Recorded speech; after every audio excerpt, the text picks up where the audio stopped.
हफ्ते में अपनी सांसारिक जिम्मेदारियों को निभाऊं, क्या मुझे भगवत प्राप्ति हो सकती है?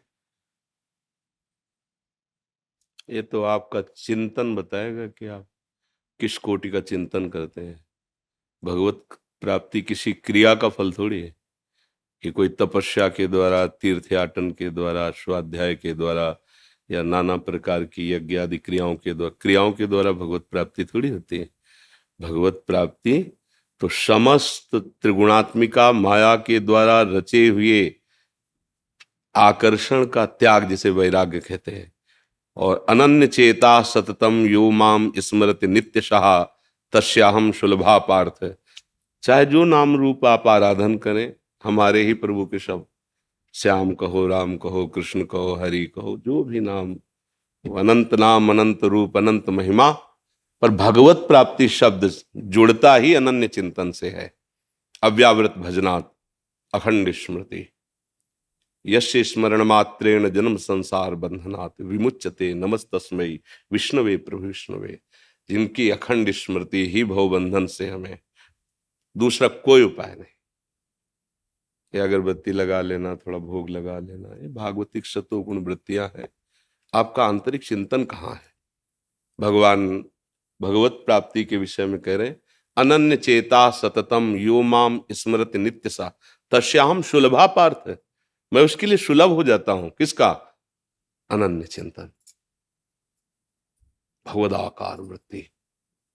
अभी आपकी है कि नहीं, आप देखिए। भगवत प्राप्ति किसी क्रिया का फल नहीं है। समस्त शुभ क्रियाओं से अशुभ क्रियाओं का त्याग किया जाता है।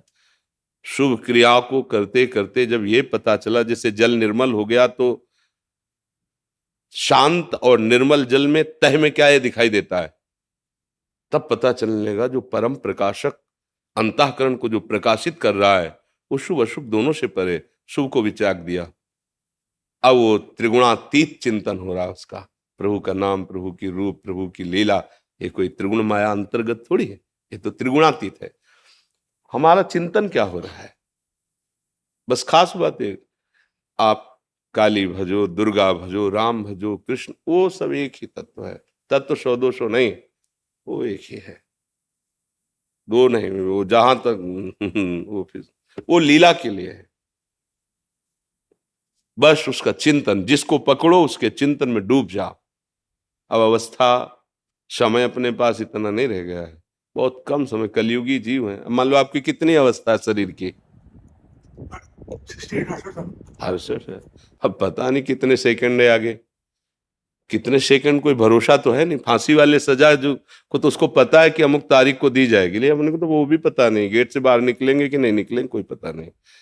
रा बोल रहे हैं, धा तक पहुंचेंगे कि नहीं पहुंचेंगे, इतना भी समय का ज्ञान नहीं कि राधा बोलना चाहते, रा बोले वो आधे में चले गए, धा तक नहीं पहुंच पाए। ऐसा सिस्टम है इसका। इसलिए हमारी प्रार्थना है, जैसे बने वैसे नाम जपना शुरू कर दो, बस निहाल हो जाओगे। पूजा पाठ योग साधना सब साधन कर, यह अंतर अपने आराध्य देव का निरंतर स्मरण। उत्साहित होकर हर समय नाम चल रहा है, भगवत प्राप्त ही हो, बस इसे पकड़ लो। भगवत प्राप्ति, दान पुण्य, जितनी भी ये सब क्रियाएं हैं, इन सब से नहीं होती। भगवत प्राप्ति चिंतन से होती है। बारी मथे घृत होए बरु सिकता ते बरु तेल, बिनु हरि भजन न भवतरी, या सिद्धांत पे। भगवान के वचन है, अनन्यस चिंतयन्तो माम ये जना पर्युपासते। जो मेरी उपासना अनन्य चिंतन की करते हैं, योगक्षेम मैं वहन करता हूं उनका, और तेषाम हम समुद्धरता मृत्यु संसार सागरात। बस बात पकड़ लो, अगर भगवत प्राप्ति करनी है तो वो आंतरिक चिंतन होता है। हाँ, बाहरी भागवतिक क्रियाएं कर रहे, पर कोई उनकी फल की आशा या उस पर मातृ बुद्धि नहीं, मातृ बुद्धि अंतर के चिंतन में। सब कार्य हो रहे हैं, वार्ता हो रही, सब हम आपको देख रहे हैं, आपके चेहरे पे नाम लिख रहे हैं, आपको लग रहा है हमें देख रहे हैं, हम उसी को देख रहे हैं जिसका अभ्यास किया है, जिसके लिए जीवन समर्पित, उसी को देख रहे हैं। अगर चूक हो जाए तो इतने भजनानंदी महाराज भरत जी मृग में और मृग बन गए। ऐसा चिंतन का खेल है। अगर भगवत प्राप्ति केवल इतने से होती तो चक्रवर्ती सम्राट पद का त्याग, महारानी और पुत्रों का त्याग, गंडकी नदी के किनारे रहना और भगवान के भजन में ऐसी रुचि होना, पढ़ के भागवत में देख लो, वो भूल जाते थे कि इस समय क्या सेवा करनी है। ऐसी स्थिति का भी महापुरुष चिंतन बिगड़ा, हिरण का चिंतन आ गया, चिंतन बदल के इतना चला गया कि भगवत चिंतन ही रुक गया। पढ़ के देख लो, भगवत चिंतन ही रुक गया तो अगला जन्म क्या हुआ? हिरण का हुआ। अगर इन सब से भगवत प्राप्ति हुई होती तो फिर हो जाती। खास बात चिंतन की है। तुम्हारा चिंतन कहाँ है? तुम क्या बनोगे? जैसे फोटो खींच रहे हैं कैमरे में अंतिम समय, अब आप एक आंख बंद कर लो या जैसी सीन करोगे वही आ जाएगी फोटो। अंतिम समय जो चिंतन करोगे 84 लाख योनियों में वही तुम बन जाओगे। तो हम प्रभु का चिंतन करेंगे तो प्रभु बन जाएंगे। प्रभु पक्का सारूप्य मोक्ष, साक्षात भगवत स्वरूप होकर भगवत धाम में विराजमान होना।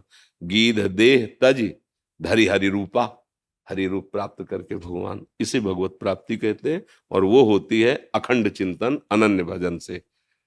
अब ये कितने जन्म में कर पाता है या कितने दिन में कर पाता है या कितने महीने में, ये साधक की लगन और लालसा के ऊपर है।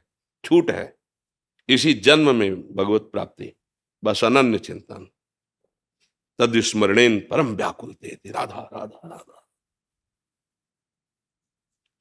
चाहे शौचालय में बैठे हो तो हमको पवित्रता पवित्रता का कोई इसमें विधान नहीं नाम में। अपवित्र पवित्र हुआ सर्वावस्थांगतो पिवा या स्मृत पुंडरीकाक्षम सवायाभ्यंतर शुचि। उबाय अभ्यंतर से पवित्र ही है जो पुंडरीकाक्ष कमल नयन भगवान श्री हरि का नाम जपता है, स्मरण करता है, और स्मरण करने वाला ही भगवत प्राप्त होता है। श्रुति जुनेजा जी कोलकाता से।